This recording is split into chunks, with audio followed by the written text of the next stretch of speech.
जय हिंद दोस्तों, आप सभी का स्वागत है मेरे चैनल रीजनिंग मंडी पर।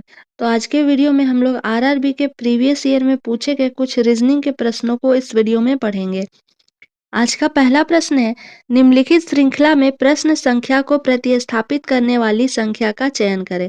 अब देखिए इसमें संख्या क्या-क्या दी गई है। तो पहली जो संख्या है वो दी गई है 8, ठीक है? 8 के बाद 8 है, फिर 16 है, फिर 48 है।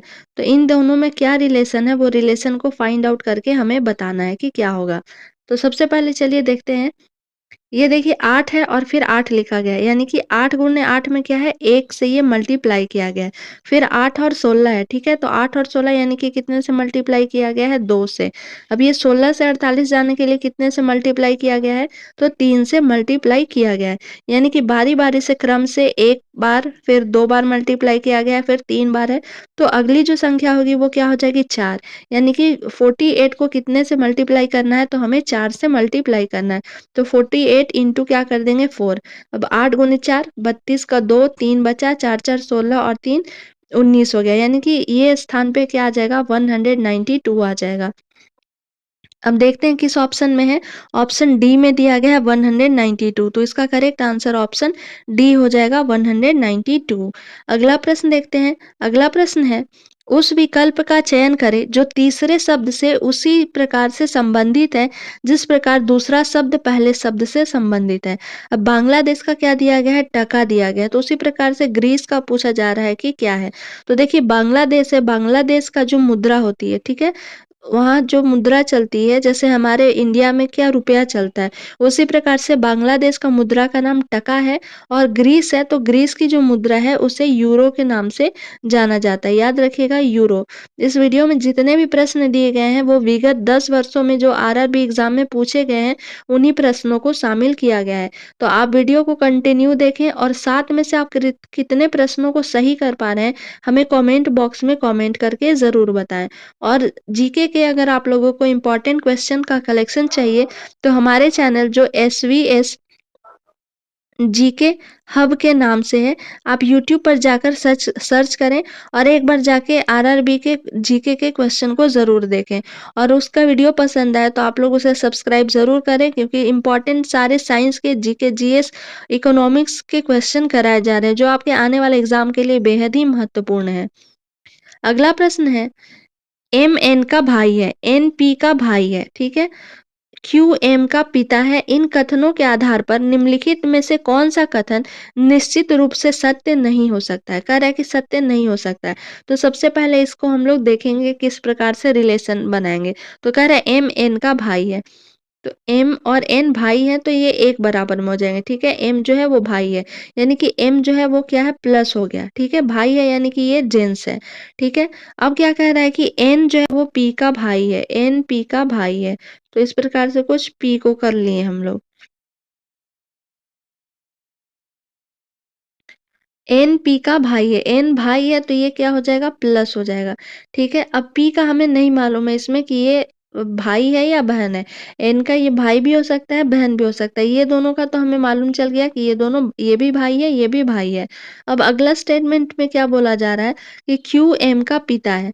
पिता है यानी कि ये क्या हो जाएगा, ऊपर हो जाएगा, ठीक है। कुछ इस प्रकार से क्यू इस प्रकार से यहाँ हो जाएंगे, यानी कि एम, ये हो जाएगा एन, और ये हो जाएगा पी। ये भी आपका क्या है, प्लस है, ये भी प्लस है। और कह रहा है कि एम का पिता ये जो है वो क्या है, क्यू है, यानी कि क्यू भी आपका प्लस हो जाएगा, पिता कह रहा है तो। अब पी का हमें जेंडर मालूम नहीं है इसमें। तो कुछ इस प्रकार से क्यू का, ये दोनों, ये तीनों भाई बहन है, यानी कि ये इसके, ये इसका पुत्र है। क्यू जो है, एन जो है इसका पुत्र है, लेकिन यहाँ जो पी है वो पुत्र है या पुत्री है हमें नहीं मालूम है। तो देखिए स्टेटमेंट पहला क्या है कि पी एम का भाई है, कह रहा है कि पी एम का भाई है।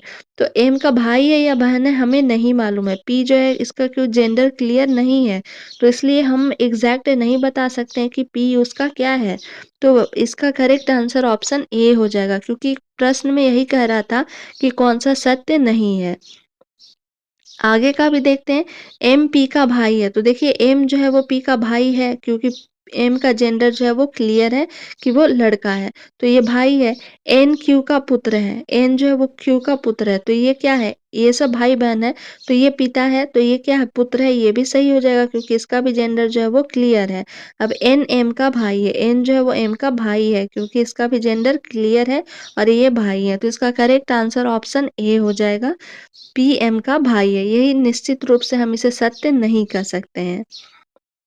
अगला प्रश्न देखते हैं, निम्नलिखित में से कौन-सा विकल्प दी गई श्रृंखला को पूर्ण करेगा? सीरीज़ के हमेशा एक प्रश्न जो है वो पूछे ही जाते हैं। इस वीडियो में आपके सारे के सारे अलग-अलग टॉपिक से एक-एक प्रश्न को कवर किया गया है ताकि आप ज़्यादा से ज़्यादा प्रश्नों को सॉल्व कर सकें एग्ज़ाम से पहले। तो देखिए इसमें क्या है, सीरीज़ में सबसे पहले हम लोग क्या कर लेते हैं, काउंट कर लेते हैं कि टोटल जो है संख्या दी गई है या अल्फ़ाबेट है कितने हैं। तो देखिए इसमें 1, 2, 3, 4, 5, 6, 7, 8, 9, 10, 11, 12, 13, 14, 15, 16।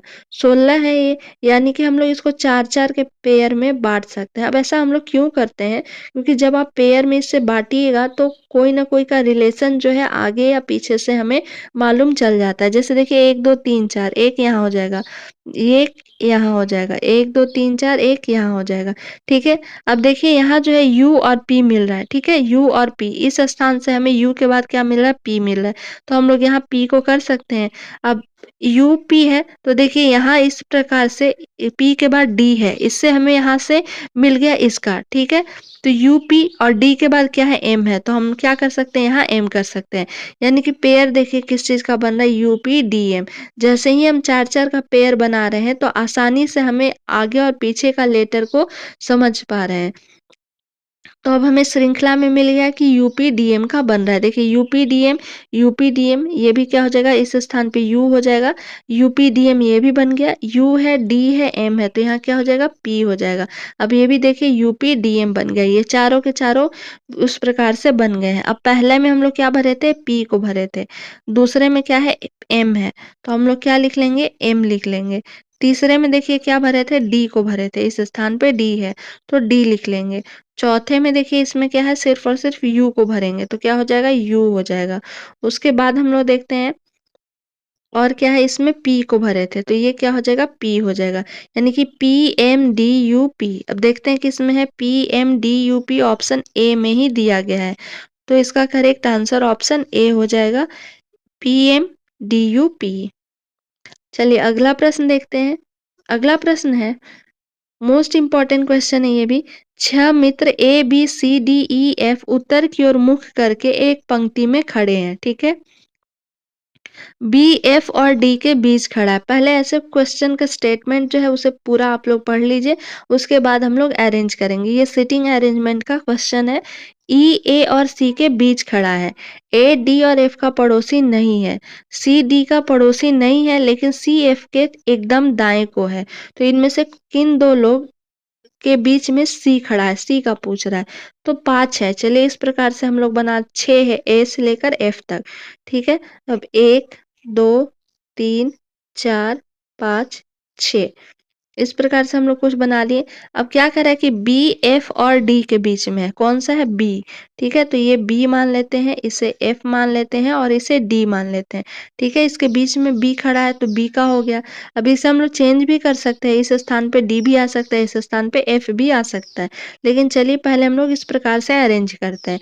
अगला स्टेटमेंट में क्या है? ई जो है ए और सी के बीच में है, ठीक है? ई किसके बीच में है? तो ई बीच में है, यानी कि इस स्थान पे हो गया, ठीक है? किसके बीच में है? तो ए और सी के बीच में है। तो ए और सी के बीच में, तो देखिए ए इस स्थान पे करते हैं और सी इस स्थान पे करते हैं। अगला स्टेटमेंट में क्या कह रहा है कि ए जो है डी और एफ का पड़ोसी नहीं है। लेकिन देखिए जब इस प्रकार से ए को रखते हैं, तो ए डी और एफ का पड़ोसी नहीं है, लेकिन ये डी का पड़ोसी हो जा रहा है।